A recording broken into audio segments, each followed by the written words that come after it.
कार्यक्रम के पुण्यार्चक हैं श्री वर्धमान श्वेतांबर स्थानकवासी जैन श्रावक संघ ट्रस्ट, उपाध्याय प्रवर प्रवीण ऋषि चातुर्मास समिति। बोले एक सवाल पूछूं? मैंने कहा पूछिए। बोले आप दर्शन क्यों करना चाहते हैं? मेरे लिए तो नया सवाल था। मैंने कहा इसमें क्या सवाल है? मैंने कहा क्यों, मतलब हमसे बड़े हैं इसलिए वंदन करना है। बोले वो श्रमण संघ में नहीं है, वो श्रमण संघ में नहीं है। मैंने कहा श्रमण संघ ने कोई श्रेष्ठता का ठेका नहीं ले रखा है।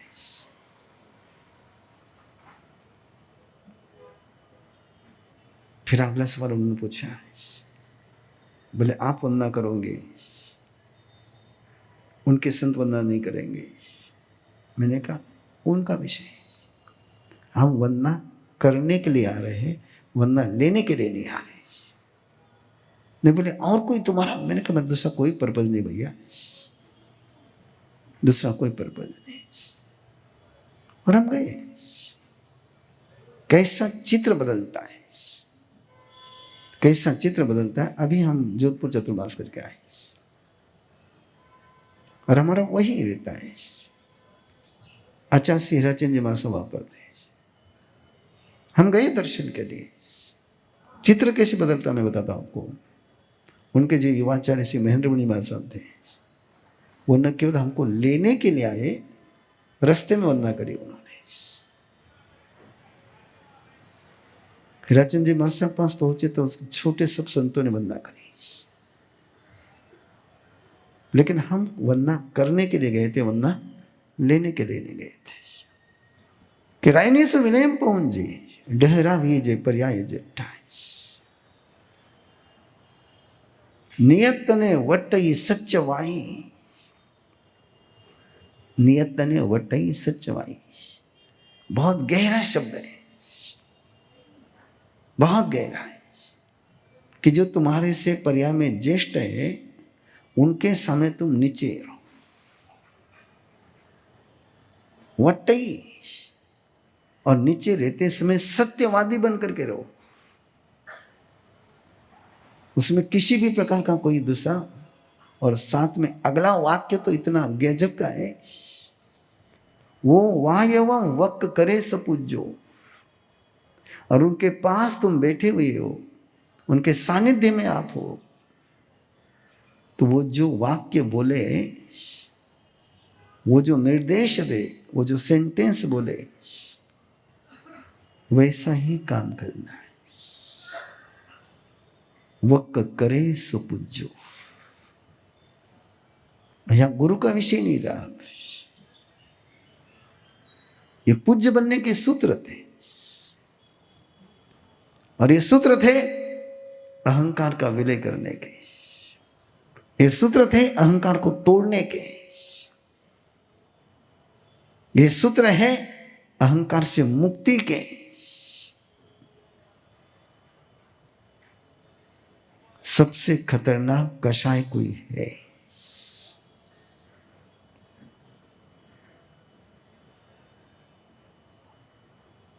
गौशालक के पास अहंकार न होता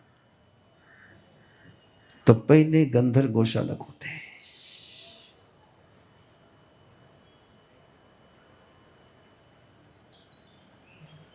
जमाली के पास अहंकार नहीं होता है। प्रभु से दीक्षा लेने के बाद ये अहंकार कैसा है देखो आप। गौशालक का अहंकार तो बहुत अच्छी तरह से देख सकते हैं आप। इस अहंकार के कैरेक्टर क्या है? ये जरूरत पड़ी चरणों में गिरा, ऐसे चरण पकड़े भगवान महावीर के आकर के कि तुमको दीक्षा देनी ही पड़ेगी। और जैसे मौका आया कि तेजोलेशा छोड़ी, ये जमाने भांजा है, जवाई है, दीक्षा ली है, लेकिन जब देखा वहां पर कि मैं जवाई हूं, अब जवाई है नहीं, जवाई था। भांजा हो, भांजा है नहीं, भांजा आप तो कौन है? साधु है। लेकिन देखा कि या तो इंद्रभूति गौतम की चलती है या तो सुधर्मा की चलती है, मेरी तो कुछ चलती नहीं है। सुनोगे प्रसंग को। और एक दिन जमाली भगवान महावीर के पास जाकर के निवेदन करता है कि मैं अलग विहार करना चाहता हूं, आपकी आज्ञा हो तो अलग विहार करना चाहता हूं। भगवान महावीर ना हा कह रहे ना कह रहे। मैं सवाल आपके पास छोड़ता हूं, जवाब मैंने दिए हुए पहले कि हाँ भी क्यों नहीं कहा, ना भी क्यों नहीं कहा।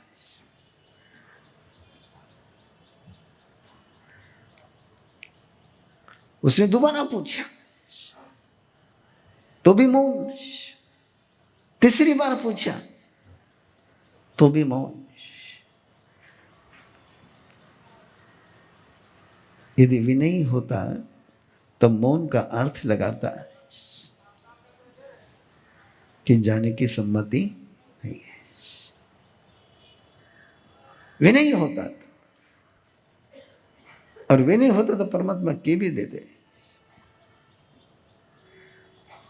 जमाने ने उसका अर्थ लगाया, भगवान ने मना नहीं करी, इसका मतलब जाने की परमिशन है। मना नहीं करी ना, जाने की परमिशन है। अगला तो सारा उद्योग मुझे कहने की आवश्यकता नहीं है। इतना छोटा सा अंतर रहता है। वक करे सो पूछो। अरे यदि घर में शुरू हो जाए, यदि जीवन में आ जाए, बड़े का सम्मान। किसका सम्मान? बड़े का सम्मान, उसकी ज्येष्ठता का आदर।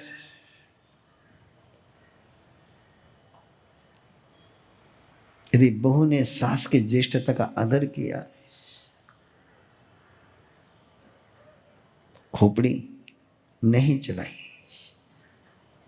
तुम इसको दिमाग कहते हो, आगमकार इसको अहंकार कहते हैं, है ना। ये अहंकार चलते हैं, ये खोपड़ी चलती है। और खोपड़ी में से कभी भी महल का जन्म होता नहीं, खोपड़ी में से झोपड़ी का ही जन्म होता है। आज तक एक भी खोपड़ी चलाने वाला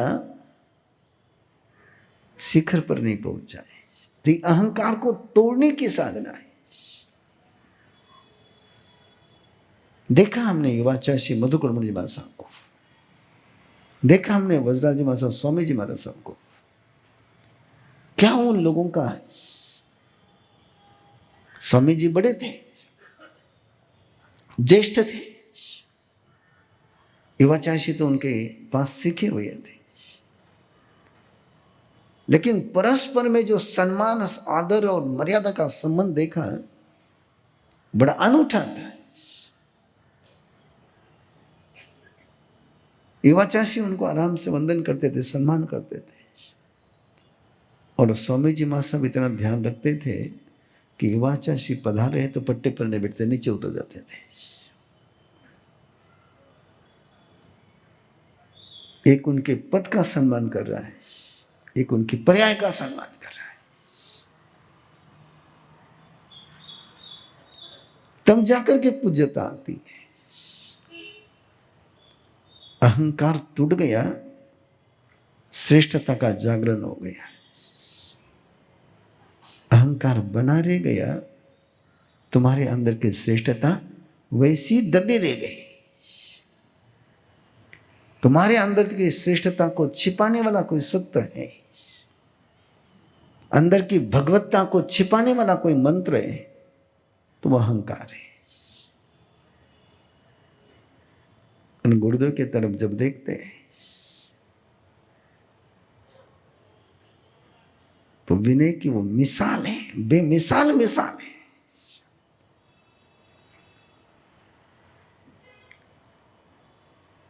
उन्होंने तो किसी का अनादर करना, छोटे का भी नहीं और बड़े का तो सवाल ही नहीं आता है।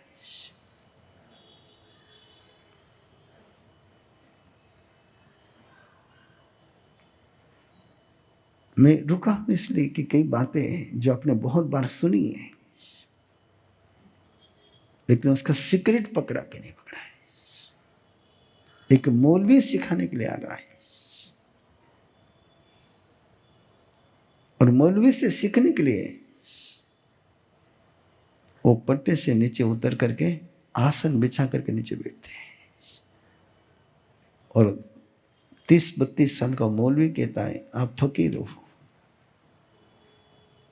आप ऊपर विराज हो। बोले नहीं, मुझे सीखना है। वो नजारा है, वो दृश्य है। और पुनः तो अभी भी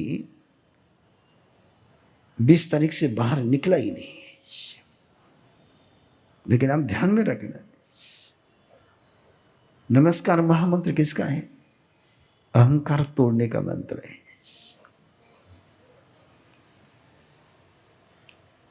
और उस दिन का सबसे पहला जो दृश्य था, जो केवल शरीर के कारण से नीचे नहीं बैठ सकते थे, फिजिकली कारण से जो नीचे नहीं बैठ सकते थे, उसके अलावा सब लोग नीचे बैठे हुए थे। वो एक अहोभाव, पाना है तो झुकना है, और खोना है तो अकड़ना है। गुरुदेव के वाक्य आपके पास पहुंचा दो।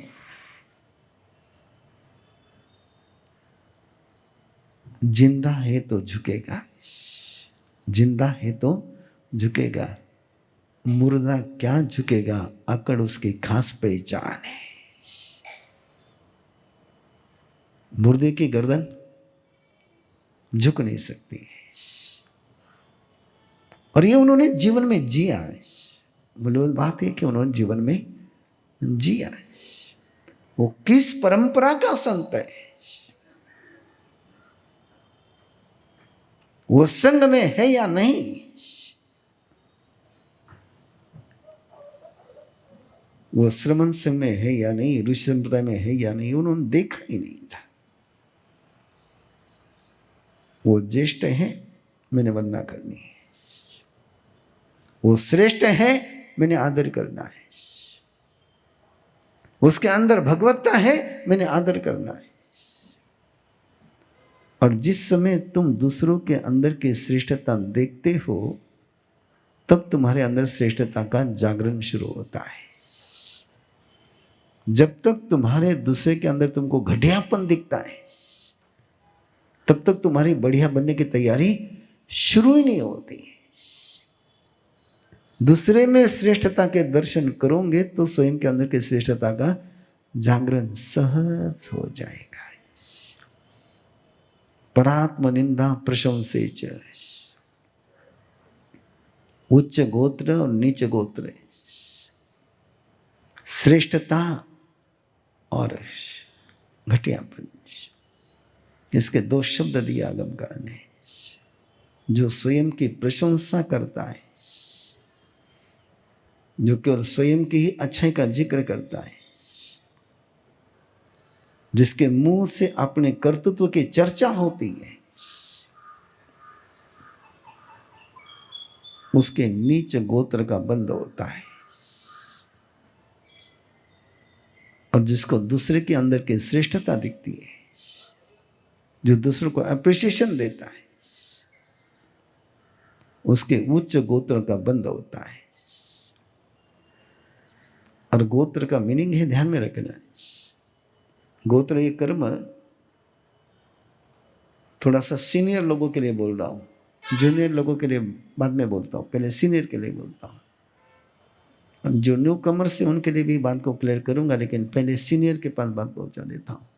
गोत्र कर्म अघाती कर्म है, गोत्र कर्म अघाती कर्म है। और गोत्र का पूरा संबंध जो है मटेरियलिस्टिक प्रॉपर्टी के साथ है, भौतिक उपलब्धि के साथ है। अघाती कर्म की सारा क्षेत्र जो है, तुम्हारा बाहर का संसार कैसा है, तुम क्या हो, ये घाती कर्म तय करते हैं, और तुम्हारे पास क्या है ये अघाती कर्म तय करता है। डेफिनेशन फिर एक बार दे रहा हूं। ज्ञान, दर्शन, चरित्र और वीर्य, ये तुम्हारी आत्मा कैसी है इसके प्रमाण है।